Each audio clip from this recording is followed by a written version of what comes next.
So ako, share lang din ako ng mabilis ng story ko para at least sa mga first time din natin, magkaroon din kayo ng idea. Kasi nakita nyo naman yung mga speakers natin kanina, shinare nila yung background nila, yung stories nila. So ako, syempre, ibibita ko lang din yung sarili ko kasi Tagalipa, Batangas lang din po ako. So taga-Sampaguita lang po kami. May mga Tagalipa ba sa inyo? Tagalipa? O yan, Tagalipa lang kami. Malapit lang yung bahay natin dito. And gaya nyo po, na-introduce po sa akin yung business way back 2014. That time, kwento ko lang mabilis para magkaroon kayo ng idea. Paano po ba ako natulungan din ng negosyong to? At makita nyo lang din, paano po ba kayo pwede tulungan ng negosyong to pag ginawa nyo po siya? Okay lang po ba? Pakita ko sa inyo din yung sa akin? Yes! Kasi pinakita nila yung kanila eh. So, papakita ko rin yung sa akin. Okay lang ba? Makita mo yung sa akin? Parang nanigas ka bigla. Parang nabigla siya ng sinabi, papakita ko eh. Huwag ka lang kayo lang, maliit lang ito, hindi ka mabibigas. Meron lang. Pero yung background ko guys, para magkaroon lang kayo ng idea. So ito yung buhay ko dati bago po ako mag-start ng front row. So tulad nila Sir Brian, nila Mang CJ. Nag-aral din po ako sa magandang school. Galing po ako ng San Beda. Actually, first year college po, nag-USC po ako. Galing po akong University of Santo Tomas. Then lumipat po ako ng San Beda. 2014 po ako nakagraduate. Kaso nga lang, akala kasi natin guys, yung fairy tale na iniisip natin, na inaakala natin na pag maganda yung school, magandang kurso yung tinapos mo, is merong sure opportunity na naghihintay sa'yo. Hindi ko totoo yun. Kasi ako po yung buhay na patunay na hindi talaga porket maganda yung tinapos mo o magandang school yung pinanggalingan mo, is merong magandang opportunity na naghihintay sa'yo. Kasi ako po dati, naging tambay lang din po ako noon. Kaya nung nakita ko tong business na to, hindi na po ako naging choosy, hindi na po ako naging maarte. Kasi ako naniniwala sa panahon po ngayon, pag choosy maarte ka, wala kang mararating sa buhay. Naniniwala po ba kayo doon? Sabi nila, okay lang maging choosy ka, okay lang maging maarte ka kung gwapo at maganda ka. Tama ba? Kaso nga lang, yung ibang tao sa labas, pag tinanong mo, ilalok mo ng negosyo, ayaw nila. Choosy na, maarte pa, wala nang ang pera, pinakamalupit. Pangit pa.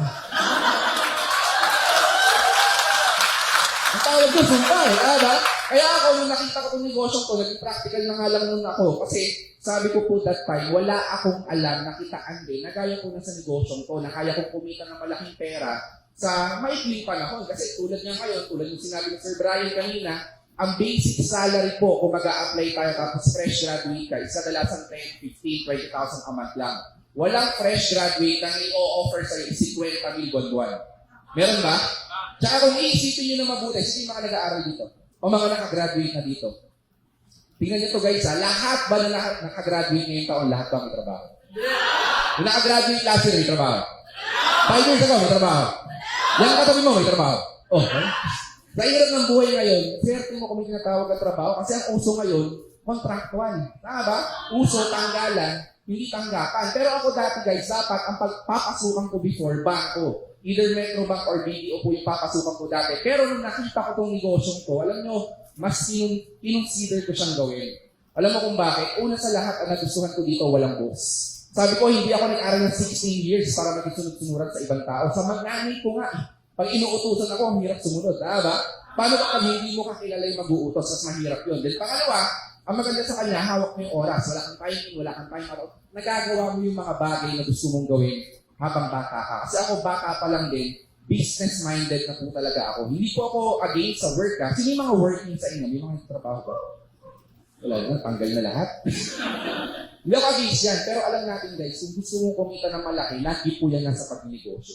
And sakto nga, ako, sabi ko dati, since kung business na to, maganda, malaki yung pwede kitain, pinasa ko po siya. And nangyari sa akin, share ko lang sa inyo mabilis, para makita nyo lang din, Sir Melvic, totoo ba? Pwede ba akong kumita ng malaki dyan? So ito po yung sa akin. Kasi 8 years na po ako dito. I-share ko lang din para magkaroon kayo ng idea kung magkano ba yung pwedeng ibalik sa inyo ng negosyo kapag ginawa niyo po siya. Okay na ba i-share ko sa inyo? Yeah! Excited ka na makita yung sa akin, ma? Nanggigigil ka na ba makita yung sa akin? Maliit lang to guys ha. Sakto lang to. Siguro pang Jollibee, pang McDo, pang shopping natin everyday. Kaya so ito yung sa akin. So ngayon, ito po yung sample ng inikita po natin sa pera. So sabi nga ni Sir Carlo kanina, ang kitaan tuloy ko lang every week.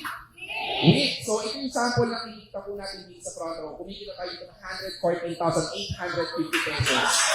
Hindi po isang taon ha, hindi isang buwan, isang linggo lang.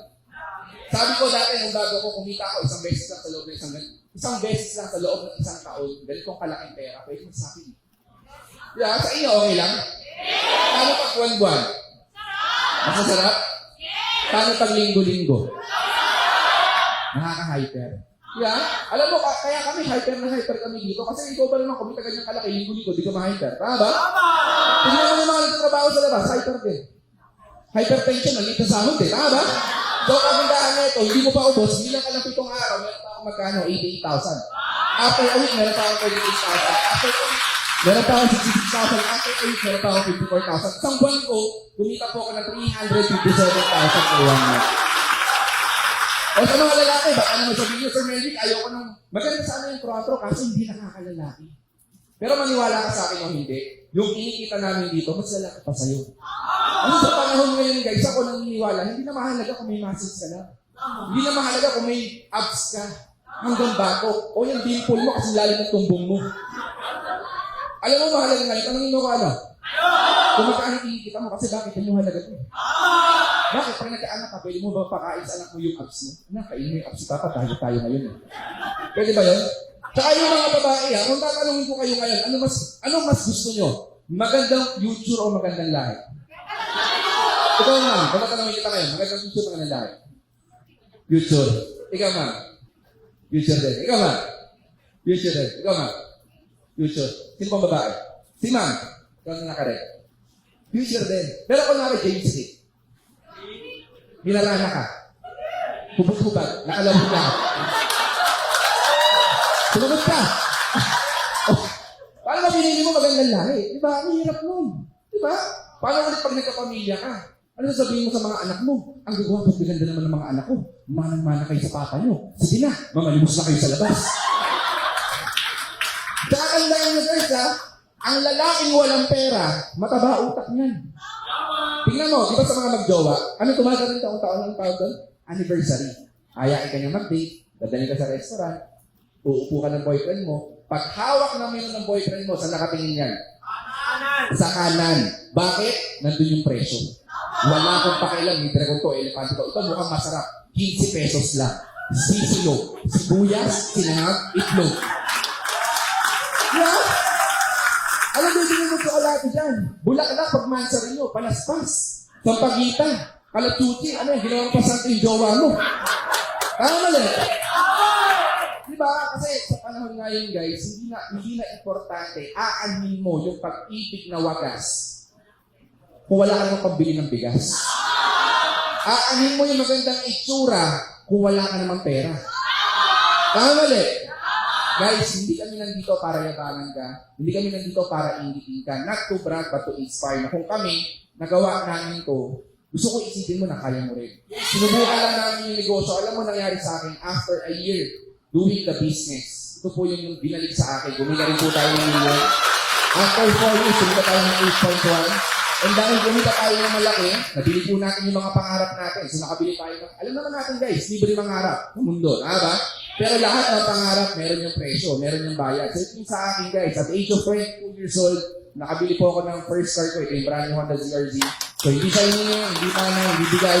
Kahit yung pinakamahal ko rin niya, pwede ko sabihin sa akin. Noong 2016, at the age of 24, nakabili po ako ng second car ko, ito yung Camaro. So blue Camaro siya, si Bamboy, familiar po ba kayo doon? Kaya sa mga babae, tatanungin ko kayo, saan kasi sama? Sa gwapo o nakakamaro? Eh, paano pag gwapo na, tapos nakakamaro pa? Oh, yeah! Tapos 2017, nakabili tayo ng spare car natin. Di ba? May spare shoes, spare key. Ito yung spare car natin. Nakabili tayo ng Montero. At yung pinaka-latest ko guys, ito yung dala natin ngayon. Mamaya, pagbaba mo, yung pinaka-gwapong pulang kotse na makikita mo sa baba, ako may-ari nun. Yeah? So yun yung nangyari sa akin sa 8 years doing the business. Kaya masasabi ko po na sulit yung pagod, sulit yung hirap, sulit po yung sakripisyo, sulit lahat. Kasi guys, lahat naman ng bagay sa mundo, mahirap eh. Sino yung mga working sa inyo? Mahirap pa magtrabaho? Estudyante. Estudyante? Mahirap mag-estudyante? Mag-abroad mahirap? Yung mga tambay, meron? Mahirap maging tambay? Oo naman. Diba? Alam niyo guys, gawin niyo itong business na to, sabi nga, mahirap din to. Pero alam mo, kaya ko lang sabihin sa inyo dito, yung hirap niyo dito, sulit, tsaka malaki po yung pwede ibalik po sa inyo. Kasi bakit? Nangyari po sa amin. Diba?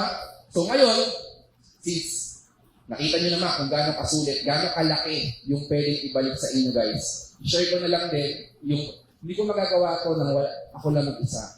Nagawa ko to kasi meron akong partner din. Yeah, so sila, nakita nila, may asawa, di ba? Sir Brian, may asawa din. Yeah? Sir Mac, may asawa din. Ako rin po, may asawa po. Mukha lang din po tayong wala pang karanasan sa buhay. Mukha lang po tayong, virgin pa rin. Pero, meron din po tayong partner. And guys, napakaswerte nyo kasi itong kasama natin din ngayong hapon na to, isa din po to sa mga milyonaryo po, milyonarya ng front row.